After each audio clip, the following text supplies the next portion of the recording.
assalaamu alaikum. Hi friends, welcome back to my channel. இன்னைக்கு ஒரு சூப்பரான வீடியோ பார்க்க போறோம். அதாவது வீட்ல எப்படி black dosa பண்றது அப்படினு சொல்லிட்டு தான். வாங்க இப்போ வீடியோக்குள்ள போலாம். இதுக்கு ஒரு கோகனட் செல் எடுத்து வச்சுக்கோங்க. இந்த கோகனட் செல்ல அடுப்புல வச்சு நம்ம நல்லா எரிய விட்டுக்கணும். இத ஒரு பாத்திரம் இல்ல எதுலாவது போட்டு நல்லா நீங்க எரிச்சுக்கங்க. இந்த கோகனட் செல் எரியறது மூலமா தான் நம்ம சார்கோல் ரெடி பண்ண போறோம். அதுக்கு முன்னாடி நம்ம சேனலை சப்ஸ்கிரைப் பண்ணாதவங்க சப்ஸ்கிரைப் பண்ணுங்க. இந்த வீடியோ பிடிச்சிருந்துச்சுனா லைக் பண்ணுங்க, ஷேர் பண்ணுங்க, மறக்காம கமெண்ட் பண்ணுங்க. எரிஞ்ச இந்த கோகனட் செல்லை நல்லா ஆறுனதுக்கு அப்புறம் ஒரு மிக்ஸி ஜார்ல மாத்தி ஒரு பவுடர் மாதிரி நம்ம எடுத்துக்க போறோம். இது மாதிரி நல்லா அரைச்சு எடுத்துக்கங்க. இத வடிகட்டில வச்சு நல்லா ஜலிச்சு எடுத்துக்கலாம். இது மாதிரி நல்லா ஜலிச்சு எடுத்துக்கோங்க. இது ஒரு ஸ்மூத்தான பவுடர் பதத்துக்கு இருக்கணும். இது மாதிரி நல்லா ஸ்மூத்தா உங்களுக்கு கிடைக்கணும். அதுக்கு அப்புறம் நம்ம ரெடி பண்ணி வச்சிருக்க இந்த சார்கோலை ஆக்டிவேட் பண்ண போறோம். அதுக்கு இதுல தண்ணி சேர்த்து கொஞ்சமா 1/2 டீஸ்பூன் அளவுக்கு நான் உப்பு சேர்த்துக்கிறேன். சேர்த்துட்டு நல்லா இத mix பண்ணுங்க.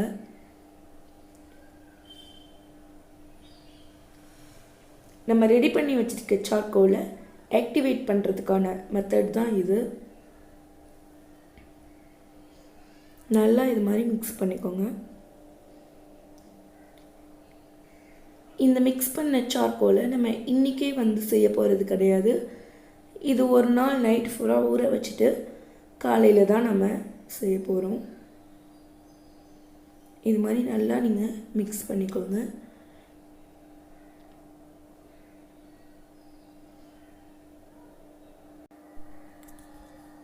இப்போ பாத்தீங்கன்னா நெக்ஸ்ட் டே நம்ம சார்கோல்ல தண்ணி சேர்த்து வச்சிருந்தோம். அந்த தண்ணியை ரிமூவ் பண்ண போறோம்.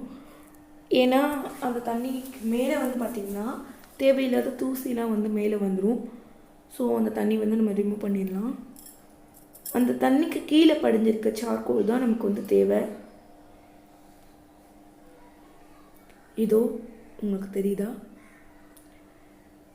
ஓகே. நான் இப்போ 2 தோசைக்கான மாவு எடுத்துர்க்கேன். இதுல 1 ஸ்பூன் அளவு நம்ம ரெடி பண்ணி வச்சிருந்த சார்கோலை mix பண்ணிக்கலாம். இது நல்லா நீங்க mix பண்ணுங்க. இந்த சார்கோல் நம்ம உடம்புக்கு நச்சுத்தன்மையை நீக்குது. அது மாதிரி இது வாரத்துல ஒரு நாள் இந்த மாதிரி தான் இது சாப்பிடணும். ரெகுலராலாம் இத நம்ம சாப்பிட கூடாது. இது மாதிரி நல்லா இத mix பண்ணிக்கோங்க. நல்லா இந்த மாவை mix பண்ணிட்டு தோசைக்கல்லை சூடு பண்ணி அதில் எண்ணெய் ஊற்றி வழக்கம் போல் தோசை சுடுறது போலே நம்ம சுட்டு எடுத்துக்கலாம். நம்ம mix பண்ணி வச்சிருந்த அந்த மிக்சரையும் இதில் ஊற்றி சுட்டு எடுத்துக்கலாம். இந்த black தோசை ரொம்பவே டேஸ்டியாக இருந்துச்சு. நீங்களும் வீட்டில் ட்ரை பண்ணி பாருங்கள். நம்ம ரெகுலராக சாப்பிடக்கூடாது. ஏன்னா இது நம்மளுடைய உடம்புல உள்ள நச்சுத்தன்மை மட்டும் இல்லாமல் நியூட்ரியன்ஸையும் சேர்த்து உறிஞ்சிடும். அது மாதிரி இந்த தோசையை ஒரு ஆள் ஒன்று தான் சாப்பிடணும். இந்த வீடியோ கண்டிப்பாக உங்களுக்கு பிடிச்சிருக்கும்னு நினைக்கிறேன். பிடிச்சிருந்துச்சுன்னா லைக் பண்ணுங்கள், ஷேர் பண்ணுங்கள், கமெண்ட் பண்ணுங்கள். மறக்காமல் நம்ம சேனலை சப்ஸ்கிரைப் பண்ணி பக்கத்தில் இருக்க பெல் பட்டனையும் கிளிக் பண்ணுங்கள். அப்போ தான் நாங்கள் போகிற வீடியோ எல்லாம் உங்களுக்கு நோட்டிஃபிகேஷனாக வரும். நம்மளுடைய பிளாக் தோசை சூப்பராக ரெடி ஆயிடுச்சு. இதை நீங்களும் வீட்டில் ட்ரை பண்ணி பாருங்கள். நெக்ஸ்ட் ஒரு சூப்பரான வீடியோவில் பார்க்கலாம். பாய் பாய்.